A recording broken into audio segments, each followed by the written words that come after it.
I've been watching a lot of Dropout lately, and judging by how many people I've talked to who've had their YouTube shorts pop up in their feed, I'm guessing some of you have too. For the uninitiated, Dropout is a streaming service operated by College Humor that came out a few years ago, filled exclusively with original programming by the College Humor cast. I got into it through their D&D show, Dimension 20, because I love me some tabletop RPGs. But the thing that really hooked me were their shows that used a game show format. These shows are so funny, and so compelling. I don't even really like game shows, but I love these. The weird thing about these shows is that they look like game shows, but they aren't really game shows.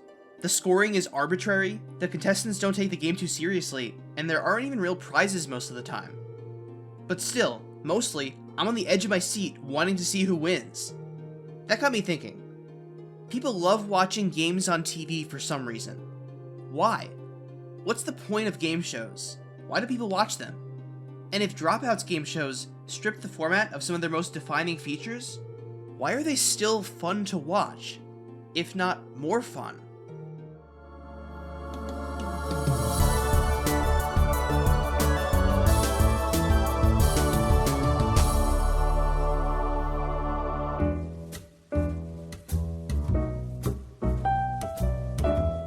To be specific, the shows I'll be mostly focusing on are Game Changer, Dirty Laundry, and Actually. Those are the shows where we see contestants playing a game where there can be a clear winner. Actually is a trivia show about nerdy pop culture, Dirty Laundry is a show where the contestants share secrets and have to guess who the secrets belong to, and Game Changer is a show with a different game in every episode. Now, if you've been following me for a while, you might be wondering, hey, you make videos on fiction, stories, and narrative. What are you doing talking about game shows and improv comedy? Well, I think that these genres of unscripted TV, like game shows and reality shows and even sports, have a lot more in common with written fiction than you might think. In fiction, you're given a protagonist to identify and root for. Then, you're shown a goal that the protagonist wants to achieve, and obstacles that stand between them and that goal. We're then encouraged to empathize with the protagonist as they struggle towards that goal. That description could just as easily fit the concept of a game show. We're presented with a contestant, our protagonist, to root for. Or, if there are multiple contestants, our monkey brains almost immediately zero in on one of them to root for. The contestant has a goal, usually prize money, and the obstacles between them and the goal are the games. Their appeal comes from the same place as fictional narratives. Game shows tell us a story. It just so happens that that story is really happening. Okay, great. So game shows hook you and get you invested in seeing the contestant win the big prize. How do those elements translate in Dropout shows? On Dropout, we watch contestants compete in a game for prizes. Wait, no, hold on. There are no prizes in these shows. Actually is very direct about the idea that winning this game gets you nothing. That's kind of the whole conceit. Of course, there's no actual prize except for bragging rights, but you can have all of that you want. Dirty Laundry gives each winner a cocktail set, which is nice, but it's not exactly on the same level as a big stack of cash. Game Changer is the only show that gives real prizes, but I don't know about you, but I routinely forget about the prizes when I'm watching. They almost never tell you what the prize is until the very end. And sometimes the show even has to go out of its way to remind you that there are prizes. I've been on Game Changer before. The prizes aren't bullshit. Clearly, the appeal of these shows is not the fantasy of winning a big prize. Okay, so we watch contestants compete in a game. Wait, but are they really competing? A lot of contestants really don't seem to try that hard to win. In fact, the general impression I get from most episodes is that nobody really cares who wins. People are constantly helping each other out against their own interests, and sometimes the host will bend the rules and give someone points just because they feel like it. Let's say 206 points, exactly $2.99 for the points, 1 billion points for the two of you. And there are more than a few episodes of Game Changer that end by revealing that there was no game, and that they were just screwing with the contestants. Brennan, what is the rule of the game? Can we all say I cannot win! That is correct, Brennan! Okay, so we watch contestants play a game. Play a game? Are these shows really about the game? A large percentage of Game Changer's episodes are clearly just excuses for the cast to do improv comedy.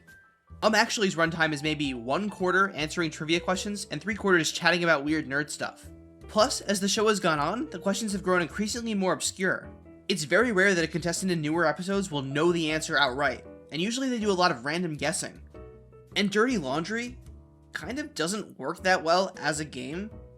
Since everyone has roughly the same number of secrets, it would be really easy to metagame by counting how many players have gone so far. Dirty Laundry is also the least effective in terms of the playing along at home factor, because for us to know the answers, we have to know about the contestants' personal lives, which we only have so much of. Okay, so Dropout gets its audience invested by having us watch contestants. Period. That's it? Okay, we're missing something here. Is the entire appeal of these shows just to watch some people hang out? That can't be all of it. If that were the case, then why bother with a game show format? Like I've been saying, game shows are just stories. They have conflict and stakes and characters. Dropout may have removed a lot of the traditional sources of tension from their game shows, but they have other ways of binding tension and story potential.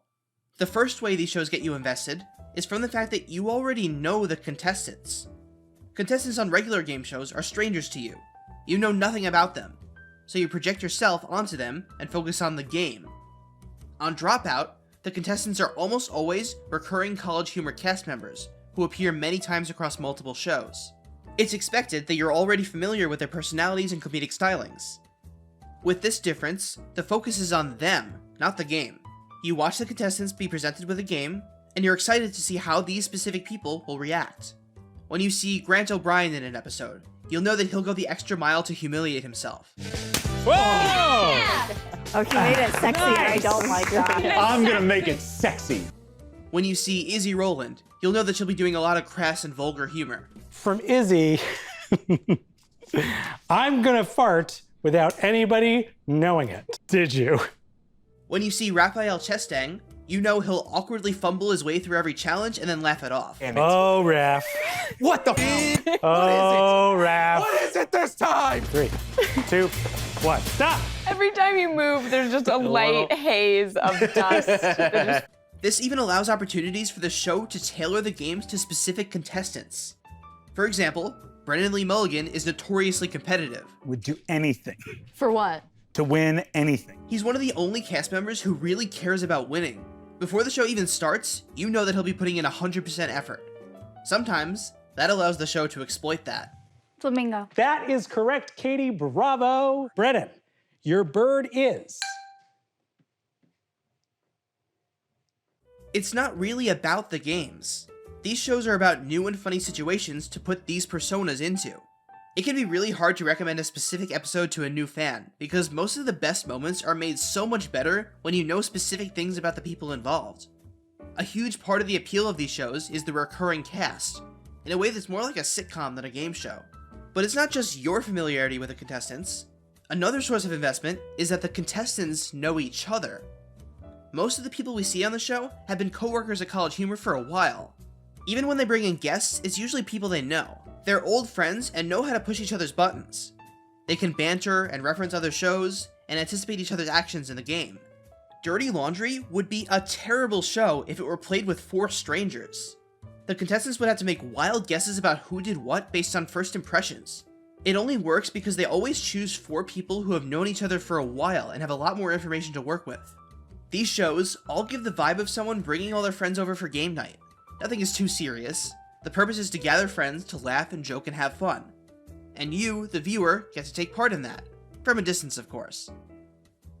Okay, so we've established that the purpose of the show isn't the game itself. The main source of enjoyment comes from the parasocial bond you have with the cast. The games are just a way to facilitate that. But there's one more thing that makes these shows so engaging to watch. And that's the fact that the show makes no attempt to hide the fact that it is a show. We're constantly seeing shots of the green room and the crew, and everyone on these shows freely talks about the process of making the show during the show. The hosts share where they got their ideas, the contestants talk about film schedules and salaries. We're constantly reminded that this show is being constructed before our very eyes. I'm not gonna lie, Brendan's the only person that I'm actually afraid of. This is good B-roll for if people are talking about me in another scene. You can cut to me sort of eating sadly on set here by myself. What does this accomplish? Well, the parasocial relationship the audience has goes beyond individuals. We're also invested in the entire organization.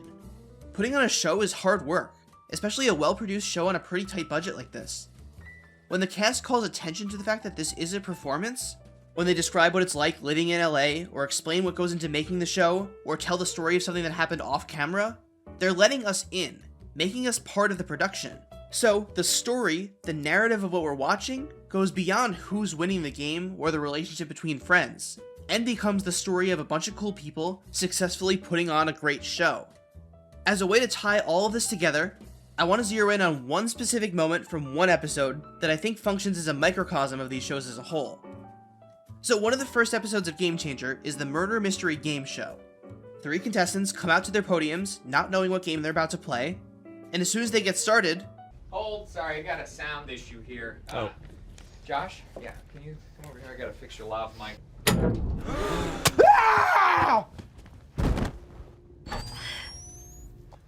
Players, there has been a murder. One contestant keels over and dies. Then the whole rest of the episode has the other 2 contestants interviewing the cast and crew to find out who the murderer is. Let's look at this moment of him falling down and pretending to die. What makes this twist so fun? 1.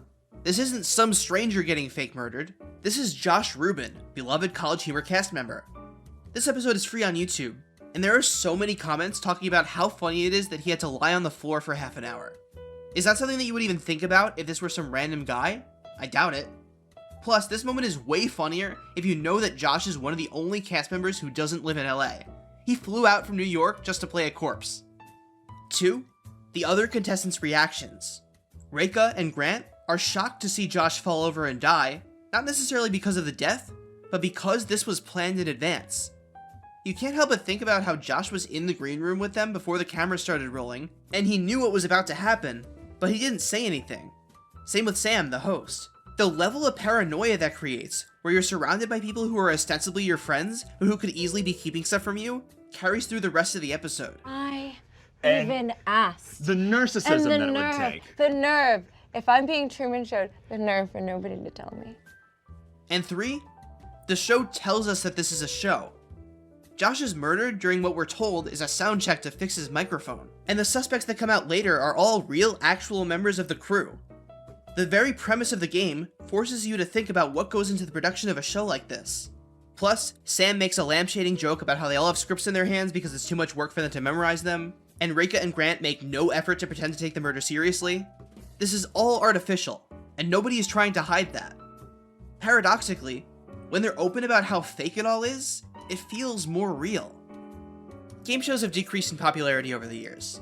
I, and probably a lot of younger viewers too, don't click with their overly polished and constructed presentation. What we crave is authenticity and personal connection. And Dropout has that in spades. Yeah, I guess it would be kind of weird to really care about like- winning this game. Yeah, because you don't like win anything. Sure, Except sure, for yeah. like friendship, which is also something that you can lose on this game. Yeah.